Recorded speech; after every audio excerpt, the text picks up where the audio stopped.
अब हम अपन काम शुरू करतनी।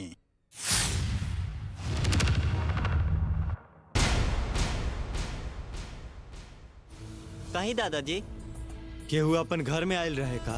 ना दादाजी, केहू ना आयल रहे। केहू आवे वाला रहे का? ना, केहू आवे वाला नहीं खे। केहू अपरिचित घर में आयल रहे का? ना दादाजी। देखा घर के बाहर केहू आयल बा का? ठीक बा दादाजी।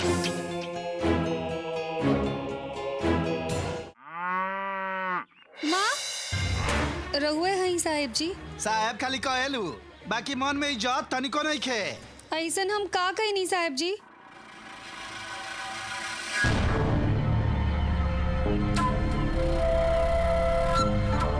जौन तारा के पहनले रही हुए अंगूठी आई, तार अंगूरी में ओखल चाहत रहे, लेकिन हमारा हाथ में बा।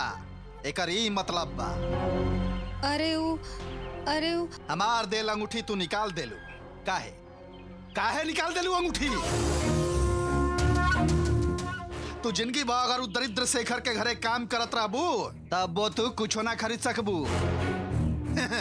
छोड़ चीज तो छोड़ दो, आधा दर्जन चूड़ी खरीदे के औकात नहीं खे शेखरवा के।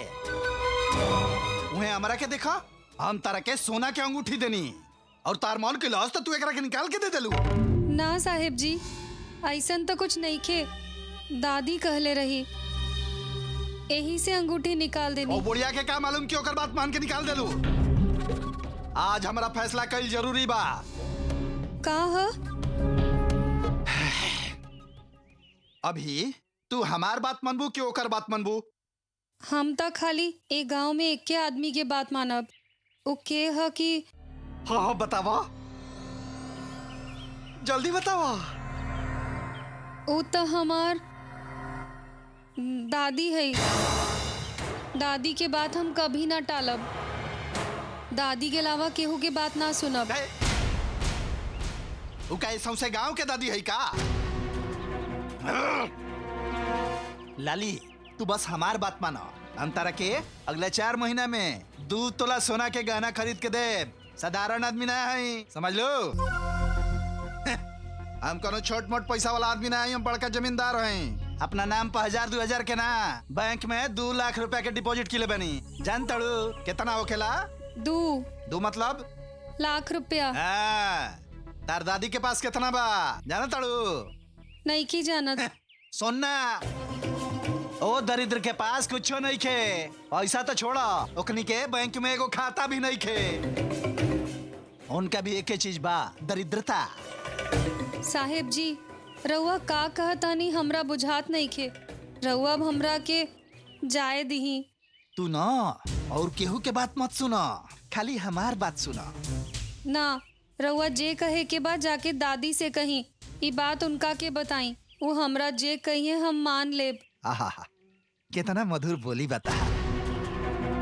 खैर ये सब छोड़ा, हम तार दादी से जाके बात करतनी। इला अंगूठी पहन ला। ला अंगूठी पहना।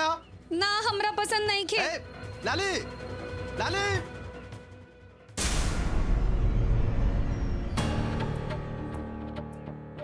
हम जवन कहले रहनी उ सही बात रहे। रउआ अब तो मान गई नी ना? हाँ भाई, मान गई नी। तू तो महान हवा। 1 मिनट रुको। अब रउआ का भइल? ई रउआ का कर रहल बानी? अरे रुको तनी सबर कर। ई महादेवी हमार मन्नत के पूरा कइले बाड़ी। इला ई पैसा से नारियल खरीद ल। हम महादेवी के नारियल फोड़ के अपन मन्नत पूरा करतनी। रउआ का मन्नत मांगले रहनी, उहो ऐसन बात पर?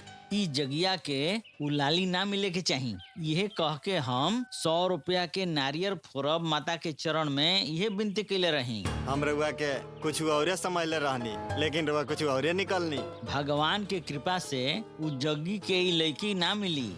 अगर उ लड़की जग्गी से फंस गई तब का होखी? उ जग्गी बहुत ही खतरनाक ह। आई लाली तो एकदम बेचारी बिया। दोनों मिल के कचा कचा कचा के हमरा के जलावे लगी हसन। ऐसन काहे? जग्गी के अगर उ लड़की मिल जाई तो रउआ काहे जलन होखी? अरे काहे तू ऐसन बात करत रह? हम अपना सामने ई सब अन्याय नहीं सहन कर सकत। जौन चीज हमरा नहीं मिल सकत वो दूसरों के ना मिले के चाहिए। आहा, कितना महान बानी। चली चली। ए जग्गी, हमनी के सब देख लेनी जा। बहुत बेइज्जती कैलस। थू तरम निके आवत, तू लोग हमार दोस्त हवा। तारा लोग जिसन दोस्त से दुश्मन भला। अरे तू तो हमनी के गलते समझत रह, तोहरा से ए, अबे हमार बात ध्यान से सुना। बस 6 महीना का 6 बस 6 महीना के अंदर वो भाग के हमारा पास आई। तू लाली से हमार शादी होखबे करी, तब तू लोग आके खाना खा के जइयो। दरिद्र इंसान सब।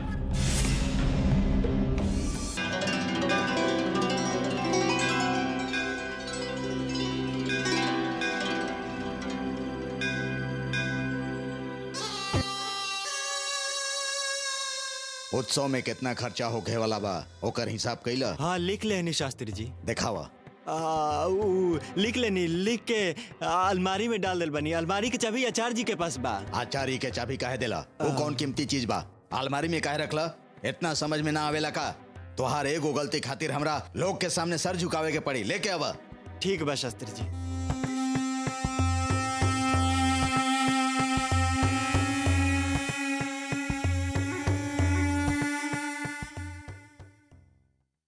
प्रणाम विरूपाक्ष शास्त्री जी। हम कहीं रहो मंदिर में ना होखम। नमस्ते गोपाल स्वामी जी। हम मंदिर में ना रहब तो और कहाँ रहब? का हो गइल? सब लोग एक साथे आ गइल बानी, का बात बा? बहुत जल्दी उत्सव आ रहल बा ना, उहे बात करे खातिर हमनी यहाँ आइल बानी जा।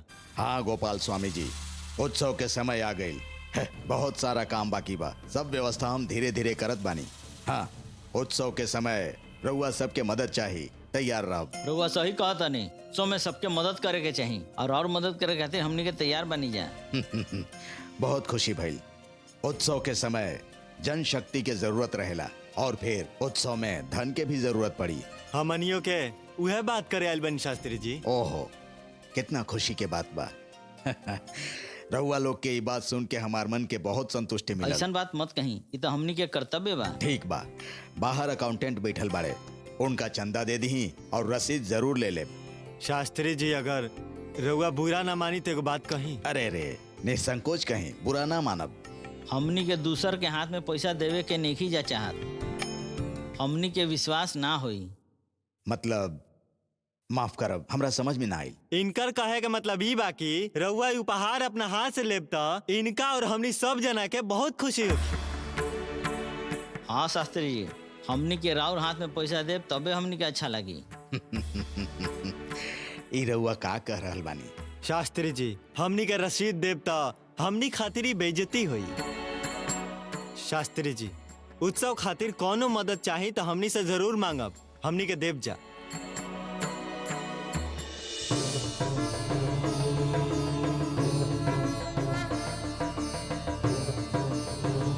एगो बात कही शास्त्री जी। ठीक बा, कहीं। शास्त्री जी, रउआ पे खाली हमनिए के भरोसा ना करे जा, पूरा गांव करेला। ये उत्सव धूमधाम से होखे के चाहिए। रउआ सबके मदद से ये उत्सव बहुत धूमधाम से मनावल जाई, यशस्वी होखी। चिंता मत करी। रउआ लोग जौन सहयोग कैनी ओकर बाहर से रसीद ले लेब, ऐसे महादेवी के आशीर्वाद मिली। हमनी के बेइज्जती मत करी शास्त्री जी। हमनी त रसीद लेवे खातिर कोनो धंधा करे नहीं आई।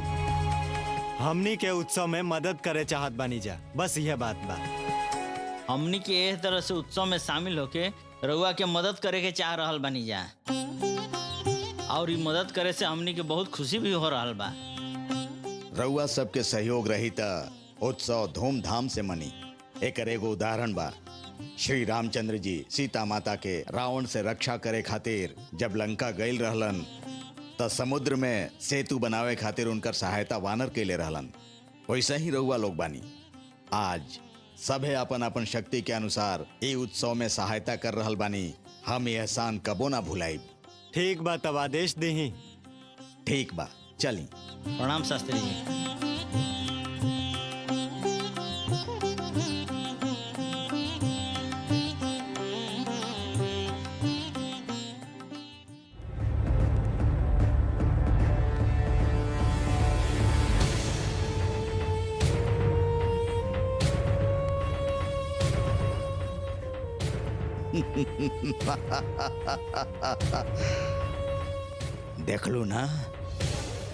देख लो ना हमार वर्चस्व कितना बा।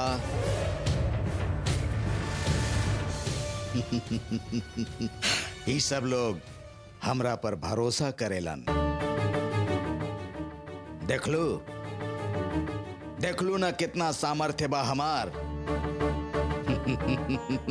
आज तोहरा सामने हमार भक्ति के शक्ति से बिजली तूफान सब कुछ यहाँ आ रहल बा।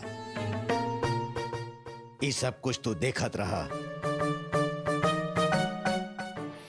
ये सब कुछ देख के तोहार मन में ईर्ष्या हो रहल बा ना? ये तो शुरुआत बा। आगे आगे देखत जा, हमार शक्ति के परिचय अपने आप मिल जाई। एकर अंत नइखे, एकर अंत नइखे।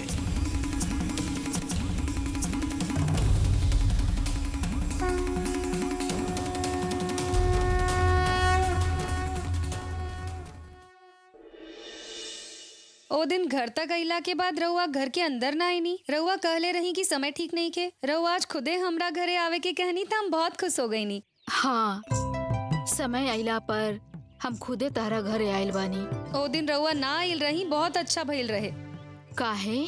कुछ ऐसन हो गइल रहे कि का बताई। ओ दिन हम तक खुदे आधा घंटा घर के बाहर खड़ा रही। रउआ ठीक कहनी ना आईनी। यही से तो हम कहले रही ओकर खातिर समय नइखे आइल। मतलब घर में केहू नहीं खे, रउआ पहले से जानत रही का? एक तरह से ऐसा नहीं रहे। मंदिर में जरूर पापा कहले हो कि आज घर में केहू नहीं खे।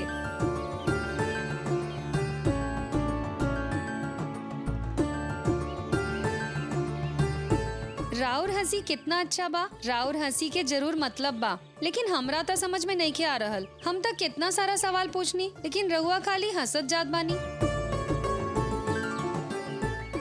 बात चांदी है, मौन सोना है। देखी, पहेली मत बुझाई।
कदम्बवनचारिणी मुनिकदम्बकादम्बिनी निदम्बजिदभूतरा सुरनितम्बिनी सेविता।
चापि कालमनुचिन्त्य हृदब्ज मध्ये कामं प्रहर्षभरितेन मया तवाद्या पुष्पाञ्जलिश्चरणयोदयमम्बकीर्णः।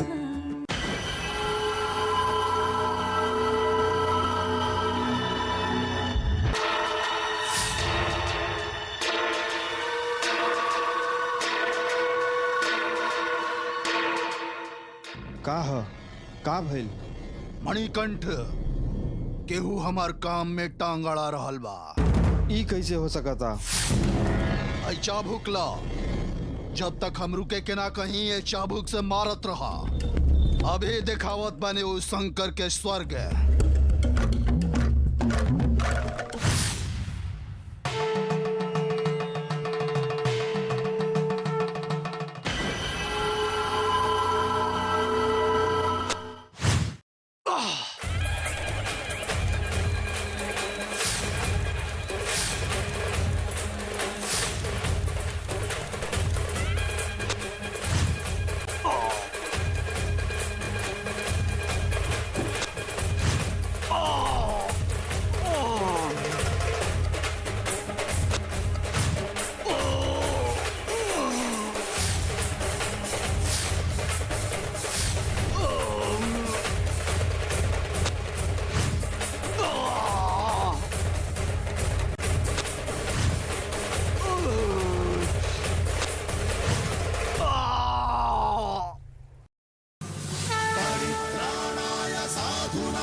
ई कहा हम ही सोच के जोर से मरले रही कि शत्रु के जोर से लागी, लेकिन ई सब के असर तो रउए पे हो रहल बा।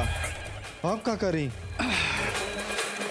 हम जौन चीज दिले रहे उका सही में उनकर घर के सामने माटी में गाड़ के आइल बड़ा मणिकंठ।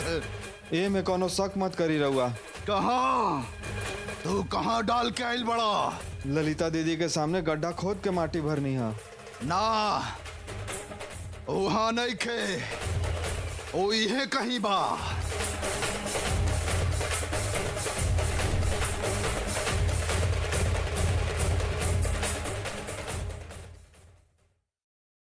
मास्टरनी जी एजे रुकी, हम माँ पापा दादा दादी के बुलावतनी।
हम अपन घर में केहू के लेके आइल बानी। के आइल बा? रहुआ आके देखी तो। लाली, दादी, हम अपन घर में केहू के लेके आइल बानी, चली।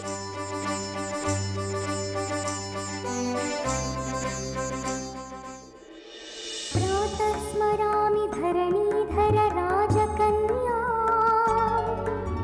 हस्ताब्ज चक्रधरि शङ्खभराभयान्तम् देवीं प्रसन्नवदनां जगतां सवित्रीम्।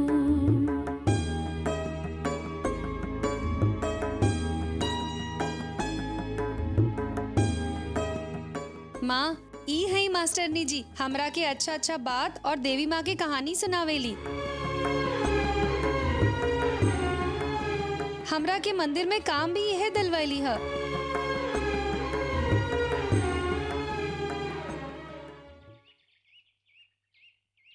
अंदर आई ना, ये हमेशा राउरे बात करत रहेले। गांव के नाम बताई।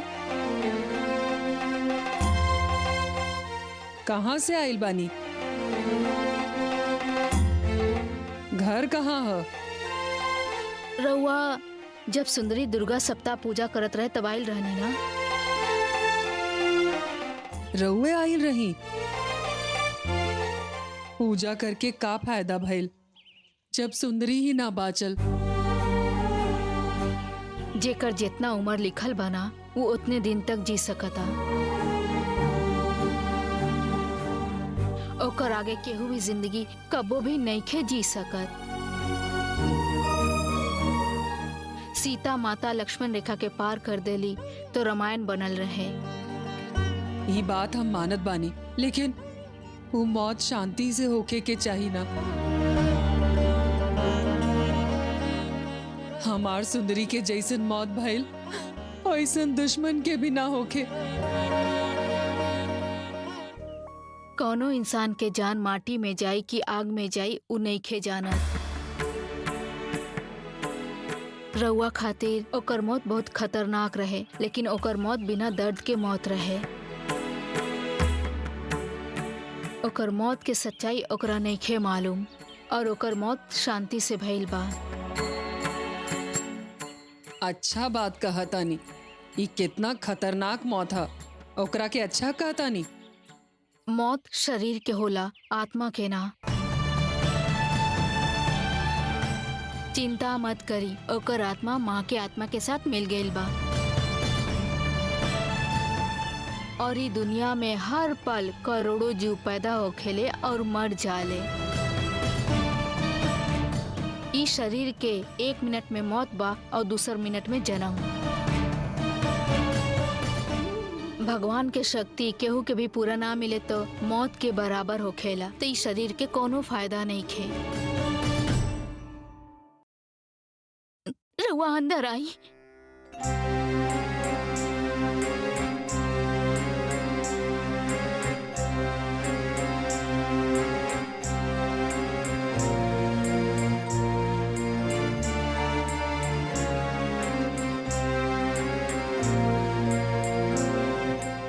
रउआ अंदर आई, हम गुरुजी के बुलावत हनी।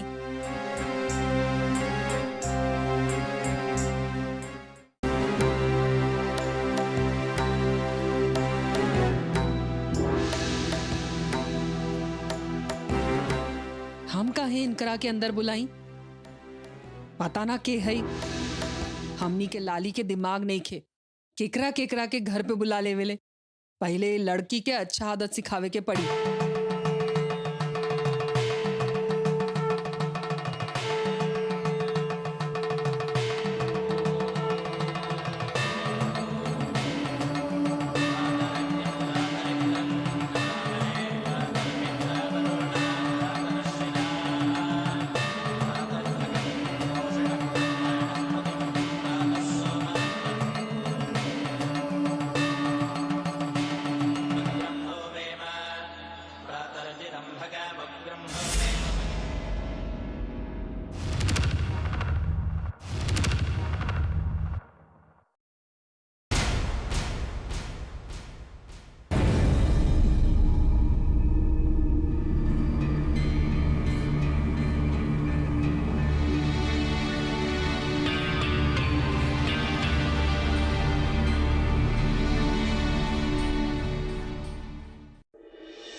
मधुरारुणविग्रहां त्रिनयनां माणिक्यमौलिस्फुरत् तारानायकशेखराम्।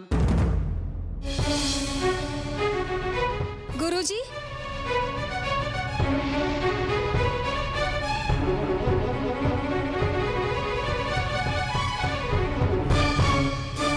गुरुजी कैसे नीचे गिर गई नी? पैर फिसल गई? कुछ न भइल बच्चे। आवाहनं न जानामि विसर्जनम्, पूजां चैव न जानामि, क्षम्यतां ललितेश्वरी। अपराधसहस्राणि क्रियन्ते अहर्निशं मया, दासो अयमिति मां मत्वा क्षमस्व परमेश्वरी। सापराधो अस्मि शरणं। रउआ किए हई? हमें इनका के ले आई नहीं है गुरुजी। अंदर चले, अंदर लेके जा बेटे। अंदर चली।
अच्छा बात बाका, केकरा से पूछ के तू गांव में ढिंडोरा पीटत बाड़ा कि लाली से शादी कर बतू?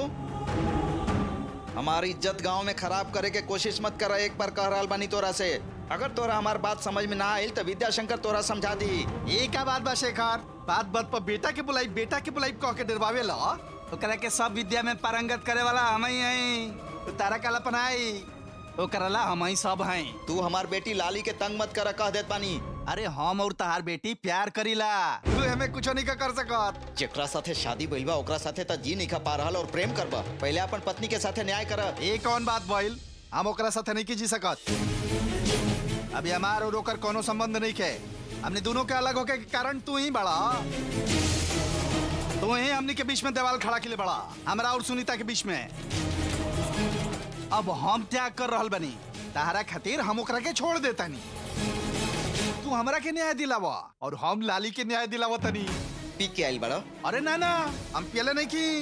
पी के हम अलगे बात करीला, तू तो बढ़िया से जानता। देखो जग्गी, हम तोरा से आखिरी बार कहत बानी। हम एक बे कहब तब उहे बात रही, 50 बे कहब तब उहे बात रही। हम लाली के बड़ा दिल से प्यार करीला और तू हमार प्यार में टांग मत अड़ावा। अरे प्यार करे वाला के तंग ना करे के चाहिए भाई।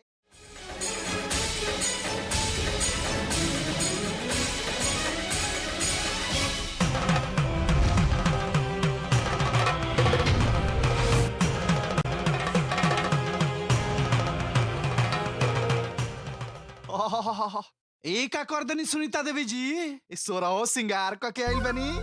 आज लोग के कोनो स्पेशल प्रोग्राम बा का? ओकरा खातिर जगह एकदम सही बा। देखा, हम अभी इनका के बुद्धि सिखावत रही, लेकिन हमार बात नहीं खन मानत। तू एक बे इनका से बात करके देखा ना, तू इनका के समझाइबू तो मान जाई है। सुनी, ऐसन बात मत कही।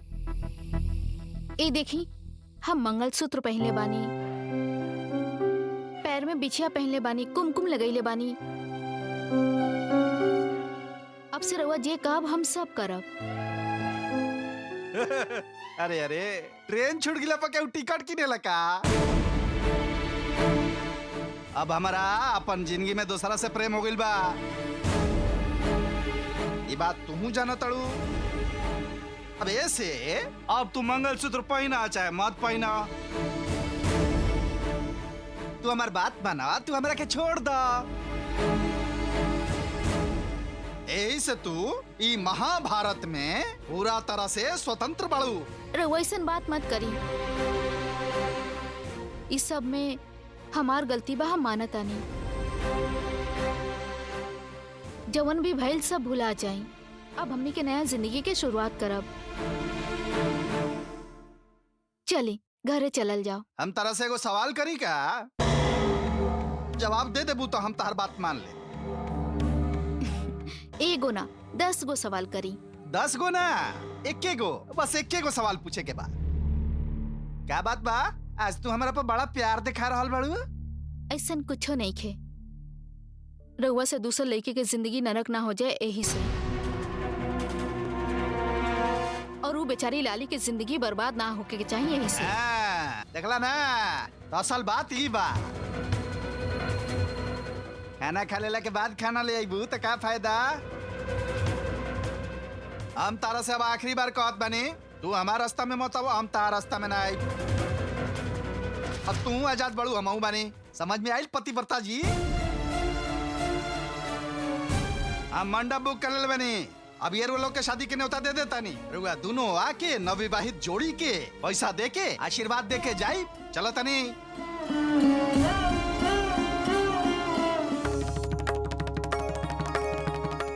मास्टरनी जी दूध पी ली ही।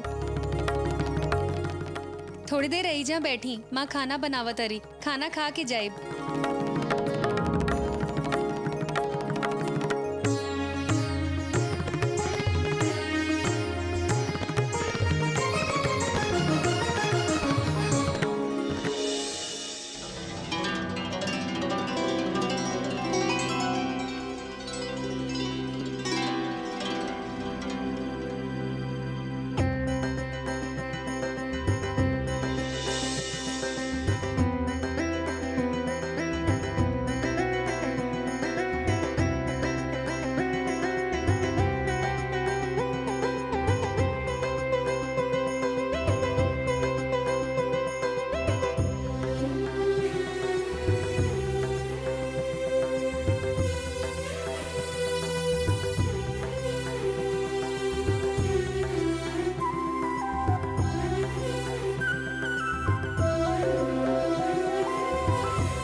कालमनुचिन्त्य हृदब्ज मध्ये कामं प्रहर्षभरितेन मया तवाद्य पुष्पाञ्जलिश्चरणयोदयमम्बकीर्णः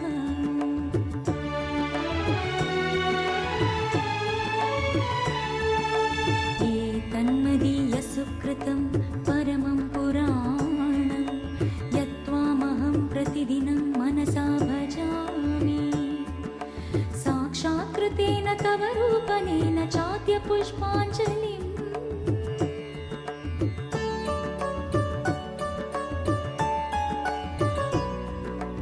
ईशादिदेव महनीया महानुभावे दीनं त्विमं भवभयेन परिस्फुरन्तं दीनार्तिहन्त्रि दयया परिपालयाशु पुष्पाञ्जलिम्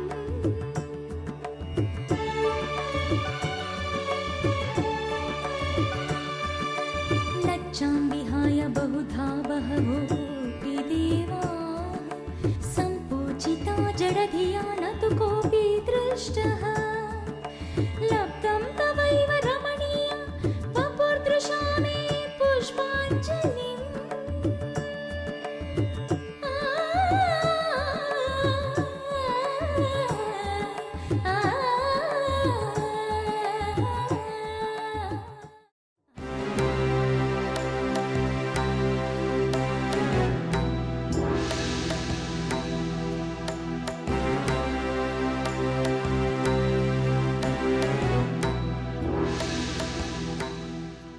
अच्छा, तो रउए भगवान के कहानी लाली के सुनाइला।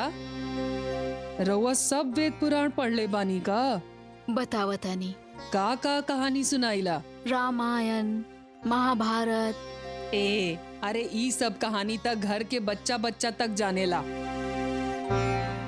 अभिमन्यु चक्रव्यूह के अंदर जाए के जानत रहन, बाहर कहीं से आवे के बाद ना पता रहे, यही से फंस गईले। एगो गांव में बहुत बड़ा राजा रहलन। ऐसन राजा प्रजा के कहानी हम तब बहुत सुन ले बानी।